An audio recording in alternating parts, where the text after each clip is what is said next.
सर्वांनो, मी तुमचा लाडका ऋग्वेद विजय कदम घेऊन आलो आहे mini blog. By the way, vaccine घेणं लहान मुलांसाठी खूप इम्पॉर्टंट आहे हे तुम्हाला सर्वांना तर माहितीच आहे.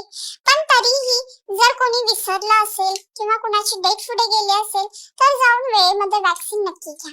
त्या दिवशी माझा होता वॅक्सिन डे. सकाळी उठून नाश्ता पाणी झाल्यानंतर मी खेळत बसलो होतो. आदल्या रात्री ऋग्वेदची वॅक्सिन आहे उद्या सकाळी असं काहीतरी कुजबुजताना मी मम्माचं ऐकलं होतं. पण मला फारसं या गोष्टीचं गांभीर्य नव्हतं. अर्थातच मी लहान आहे ना, पण याचं गांभीर्य पालकांपासून खूप गरजेचं आहे.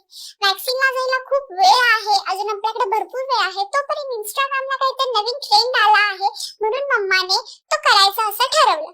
म्हणून दोघे जण मला मध्ये घेऊन असा तो ट्रेंड या प्रकारे खेळत होते. बाय द वे, त्या ट्रेंडला तुम्ही सुद्धा आम्हाला भरपूर प्रतिसाद दिला, त्याबद्दल खूप खूप थँक्यू. वॅक्सिनला जाण्यासाठी मी फ्रेश होऊन मस्तपैकी आवरून निघालो होतो. लिफ्ट मधून जाताना सुद्धा मी मम्माकडे बघत होतो. मम्मा माझं शूट करत होती नेहमीप्रमाणे आणि मी एन्जॉय करत होतो.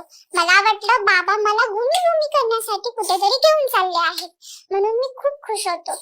गेल्यानंतर बघतोय तर मी पहिल्यांदाच अशा ठिकाणी आलो होतो जिथे मी कधीच गेलो नव्हतो. तिथे गेल्यानंतर आजूबाजूचा परिसर बघितला, झाडं बघितली, खूप छान वाटलं.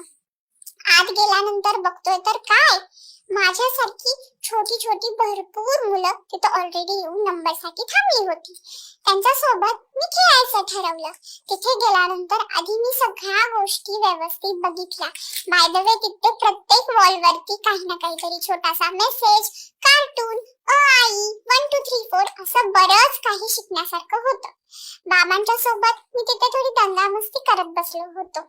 बाय द वे, तिथे खूप साऱ्या छोट्या मोठ्या अशा टॉयज खूप क्यूट होत्या, त्यांच्या सोबत सुद्धा मी खेळत बसलो.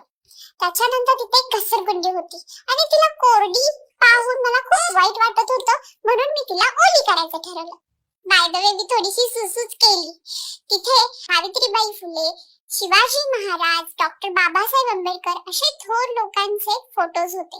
बाबा त्या सगळ्या फोटोंबद्दल मला माहिती देत होते. प्रत्येकाची मला त्यांनी छोटी छोटी थोडी समजेल अशी माहिती दिली. मीही त्यांना नमस्कार केला. मलाही त्या सगळ्या गोष्टी ऐकून खूप छान वाटलं. या सर्वांचा आदर्श घेणं आपल्याला आताच्या काळामध्ये गरजेचंच आहे असं बाबा मला सांगत होते. त्या सर्वांचा आशीर्वाद घेऊन माझा नंबर आला वॅक्सिनसाठी. बाय द वे, वॅक्सिन घेताना मी खूप रडलो आहे बर का, पण छोटा असल्यामुळे तिथे प्रत्येकच बाळ रडत होतं.